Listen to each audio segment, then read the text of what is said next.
When whether it be migrants or any smugglers or anybody else see the laws not enforced, they will abuse those laws. And we've seen increased brazenness by cartels that feel empowered because we do not have a federal government that's pushing back against those cartels and their illegal activity. And of course, the worst thing of all is the catastrophic death that we have witnessed. Now, we saw this horrendous death occur in a truck in San Antonio earlier this week, and it is heartbreaking. The numbers have increased. It is now reported that 53 people in that truck lost their lives. It is the deadliest migrant smuggling incident on U.S. soil, and it's on President Biden's watch. The thing about it is that it's not the only way in which people who are trying to migrate here lose their lives. In the harsh, high temperature of Texas in the summertime and the Texas heat, it'll prove even more deadly. Every year there are many reports about migrants who lose their lives in the heat.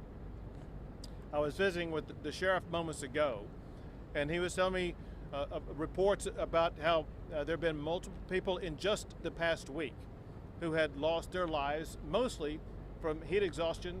There may have been, in addition to that, one or two who lost their lives in the river. This is harsh terrain and harsh weather. And because of the way that the Biden administration is not enforcing the immigration laws, it's attracting people and enticing people to make this very dangerous trek, causing them to lose their lives. I urge the president, stop the loss of lives. You have the ability to stop people from losing their lives if you make it clear that no one can come across illegally. There's a perfectly legal way that people can immigrate to the United States of America. It's that legal pathway, Mr. President, that you must insist upon, and if you do that, you will have a role in reducing the loss of life. Now, going back, many of these deaths could be prevented if Biden simply fully funded the Border Patrol operation of the United States of America and implemented the policies that the Border Patrol needs in order to do their real job. And the real job is not the paper processing work that they've been assigned to do. Their real job is both to secure the border as well as to do things like inspect the vehicle that was carrying those people who lost their lives. As you all surely know, the truck passed through a border point checkpoint. It was not inspected. It was not inspected because the Border Patrol does not have the resources to be able to inspect all of the trucks. And as a result, the Border Patrol did not have the capability of saving those lives. Mr. President, you can fix that if you provide what is categorized as the minimum number of Border Patrol officers who are needed to do the fundamental job of the United States of America and adequately fund their operations to make sure that they are going to be able to inspect those vehicles. Well, in Texas, we once again are going to try to step up and play a role by the state to address this catastrophe that President Biden is responsible for. Today I'm announcing that Texas is going to add additional truck checkpoints. DPS will create and implement a checkpoint strategy beginning immediately where they will begin targeting trucks like the one that was used where these people perished to make sure that we will have a better capability of perhaps stopping future trucks like that, as well as stopping the smugglers and the cartel members who are trying to profiteer off of it.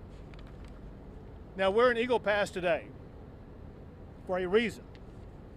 Eagle Pass is part of the Del Rio sector, and the Del Rio sector has seen the largest number of illegal crossings in the past week.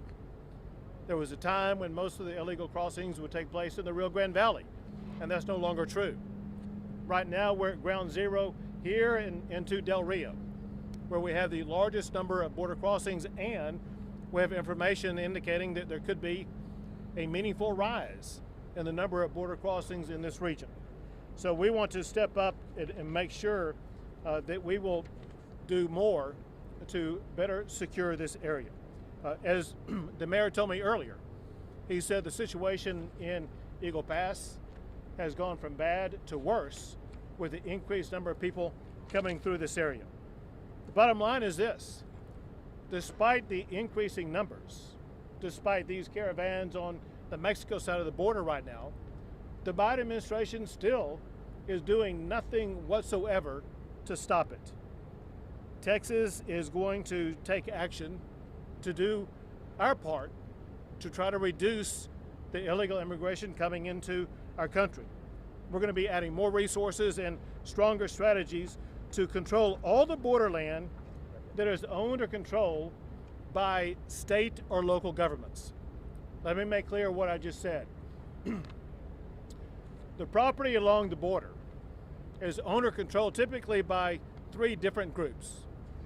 There is some property that's owned or controlled by state or local governments. This property we're on right now is controlled by the local government. There is other property that's owned or controlled by the state.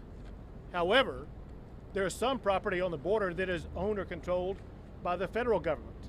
If it's owned or controlled by the federal government, Texas does not have the authority or the capability to stop the illegal immigrants from going to that land. There's another area that we are working on, and that is private property. There are people, whether it be in this community or people up and down the border, who own property on the border. We are getting authorization from as many of them as we can for the state of Texas to be able to put up barriers, whether it be concertina wire or fences or other types of barriers, so we can prevent people from entering the United States and the state of Texas through that private property. Along these lines, I'm announcing a couple of new strategies that we're adding on to what we are already doing so that Texas can gain even greater operational control of the property owned by the state of Texas or local governments or private property owners. We are creating two strike teams. The Texas Department of Public Safety is creating two strike teams to detect, deter, and apprehend unlawful crossings of illegal immigrants. Two strike teams deployed, they will be deployed immediately right here in Eagle Pass. Each team will consist of 20 troopers. Additional strike teams will be deployed to high traffic crossing areas as needed. Separate, and in addition to that, the National Guard is taking additional action. By the way, it's important to point out that the National Guard, they've been deployed to the Texas border for more than a year now, many of whom are with us here today, and we appreciate their tireless around-the-clock effort to do everything they can to help secure the border. But what they are focused on right now is deploying additional miles of concertina military-grade razor wire along the Rio Grande River, protecting areas from entry by people illegally. In addition to that, the National Guard is adding miles of fencing and barriers on state and local property, once again prioritizing the high traffic areas. And they are also going to be adding boat teams where feasible along the river. One thing that they have been involved in and been very aggressive about already, they have numbered more than 22,000 turnbacks of people who were trying to come across the border that they turn back. That is an essential role of what the National Guard is helping us to achieve.